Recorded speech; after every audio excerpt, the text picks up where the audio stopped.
I'm Tom Garrett, formerly of the Virginia Senate. Now I have the honor of serving Virginia's 5th Congressional District, stretching from the North Carolina line all the way to the outskirts of Northern Virginia and Fauquier County.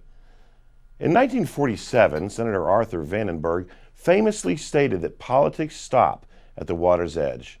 What that meant was that partisan infighting and attacks should cease when they compromise American interests abroad, and indeed when they compromise the safety and well-being of Americans both overseas and at home.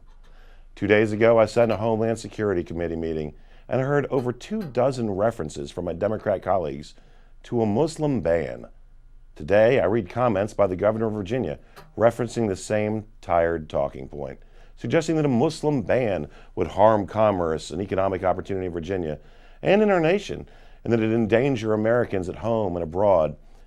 Interestingly, when President Obama heightened screening of individuals from the same set of nations, he said it was because of, quote, the growing threat of foreign terrorist fighters, and nary a peep was heard. Republicans understood that politics stop at the water's edge.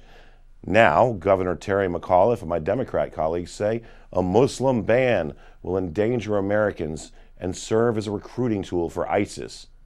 Well, Governor, I agree, except there is no Muslim ban. Talk of a Muslim ban makes Americans less safe at home, abroad.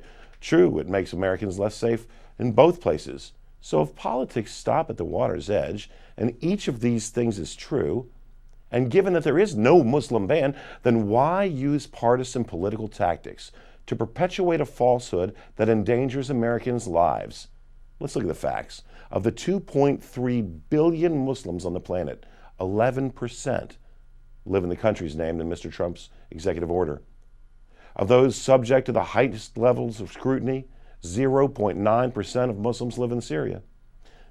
The duration of the highest level of scrutiny is 1/2 of the duration of a similar action instituted against people from Iraq by Barack Obama.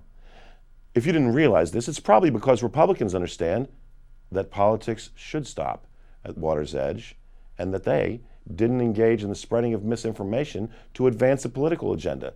They didn't engage in the spreading of misinformation that endangered Americans both at home and abroad. And Governor McAuliffe doesn't stop with advancing the lie that there's a Muslim ban. He goes further, suggesting that somehow actions taken by this administration, which ironically were previously undertaken by the Obama administration, are unconstitutional. Mr. Trump can't do this, he says. Well, if he were to read the Constitution, he would learn that Mr. Trump can't not do this. An oath was taken by the president. An oath was taken by myself and by my colleagues, in which we swear to defend and uphold our Constitution, which is our citizens, our very nation, from all enemies, foreign and domestic. And if we're to uphold this oath, then this heightened screening, it's not a choice, it's our duty. So aside from these things, what do we know? First, we know that the executive order affects a scant 7 of well over 50 majority Muslim nations.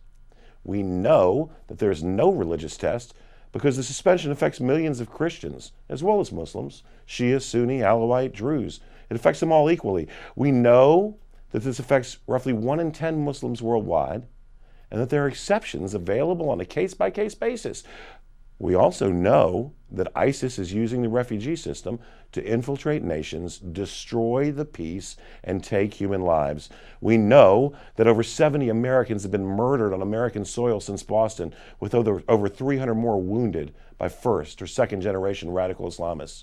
We know that at Ohio State University just a few months ago, only the quick actions of a brave police officer stopped a Somali refugee who had driven his car into a crowd of students and then attacked them with a knife, and only that police officer stopped him from doing more damage.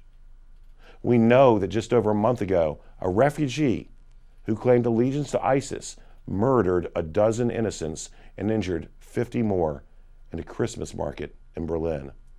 And we know that the false rhetoric of Terry McAuliffe and his Democrat enablers inflames our enemies and serves as a recruiting tool. So the question becomes, why do some elected officials, like Virginia's own governor, continue to perpetuate what is, at best, willful ignorance, and at worst, an outright lie? Why say there is a Muslim ban when there's not? Sadly, with Terry McAuliffe and his ilk, Politics don't stop at the water's edge. If they did, then our governor would stop playing fast and loose with the facts to score political points. He wouldn't embrace a false narrative that endangers American lives. If politics stopped at the water's edge, then we should be able to expect Terry McAuliffe and his allies to support this president just as we supported the last president, at the very least, when he discharges his duty to protect our nation, our Constitution, and our citizens from all enemies, foreign and domestic. I'm Tom Garrett, and I want to thank you for taking time to watch this message.